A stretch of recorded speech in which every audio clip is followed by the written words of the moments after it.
Hey, and welcome back to the Straight Shooter Recruiter podcast, or welcome back to my YouTube channel. I'm Emily, a senior recruiter by day, podcast host by night, and then career coach on the weekends. If you are listening on my podcast, you are doing yourself a favor. I am not looking my best. It is like, I was about to look at a watch that I'm not wearing. It is, I think, almost 5 o'clock on a work day. I'm taking a quick break. I've been in a ring light all day, so I look greasy and gross, and I'm sorry, this is just my face. But I really wanted to get this video out for you this week. It is super important to me that we're covering this particular topic. As you can see by the title, we are going to be covering all things career change, how to make an industry change, a career path change. We're going to make it simple, quick, and digestible. But before we do that, please subscribe to this channel, like that little button, hit the like button. I think that's how English works, and leave a comment. It seriously helps me so much, helps expand my content, and honestly just makes me feel good that you're enjoying the content. Career changes can be overwhelming and scary, but honestly, they don't have to be. The first thing you need to do is get really crisp about your story. What is your story? It's essentially answering the question of why. Why are you looking to transition from a different role or into a completely different industry? You're going to be asked this question at every stage of this process, whether that's in an interview, on LinkedIn, as you're networking. So it's really critical that you paint a really clear picture as to why you're looking to change. It's not good enough to say something as simplistic as, well, I'm looking for something different. For example, if you're moving from marketing into human resources, I really want you to call out specifically why human resources is the area you'd like to focus on, and what you learned in your current role and in your current industry that will help you get there.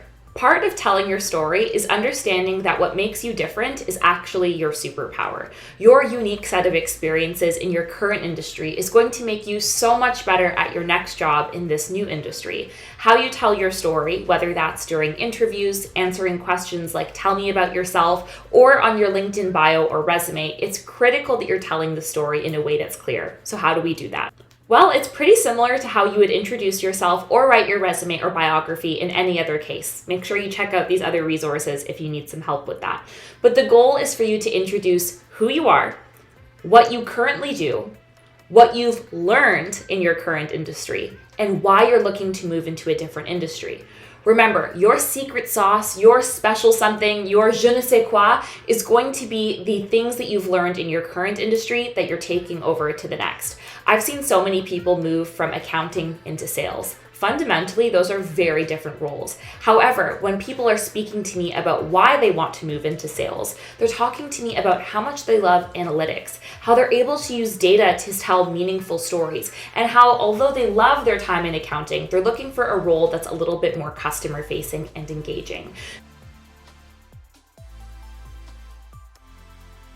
Naturally, you're going to have to update your resume and your LinkedIn to indicate your new interest. The best way to do this on LinkedIn is by updating your bio section that includes the new kinds of roles you're looking for, as well as updating your LinkedIn to include that you're open to work. You can also indicate what industries you're interested in when you're doing this. If you need help on LinkedIn, I just posted a video about it. I'm going to put the key card somewhere up here. Same will go for your resume as well. I have an entire video about how to update your resume. But when you're switching industries, it's important that you're leveraging a career objective or a cover letter to call out a little bit more about why you're looking to apply for a new job. If I were to randomly apply for a marketing job, I'm sure the recruiter would be like, ma'am, are you confused? You're a recruiter. So that's another tip. Whenever you're applying for jobs outside of your industry, make sure that you're applying using a cover letter or with the biography at the top of your resume to highlight why you're interested in this role and what you're doing to get beefed up on the skills you need for that position.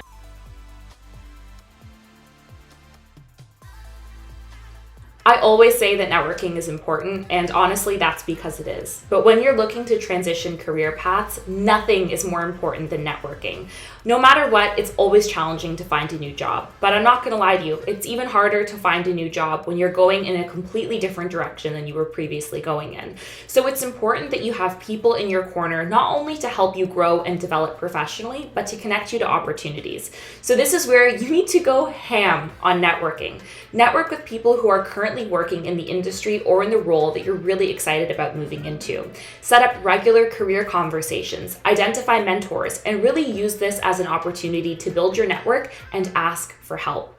Ask these mentors and the people that you trust, what courses should you be taking online? What can you do to improve your resume? Are there any industry-specific trends that you should be aware of? Really lean on your network to help you develop professionally to take your career to this next new stage. Your network is also going to help you when it comes to applying for jobs. Yes, when you're in any kind of job search mode, you're going to apply to roles directly, but it's really going to help, especially when you maybe don't have all of the relevant experience just yet, to have someone in your corner advocating for you. I would really recommend taking the time to build out your network, developing those relationships deeply, and when you see roles posted that you're interested in, reach back out to your mentors and the people you're meeting with to say, hey, I saw this role open at your company. Is there anyone you can connect me with so that I can learn a little bit more?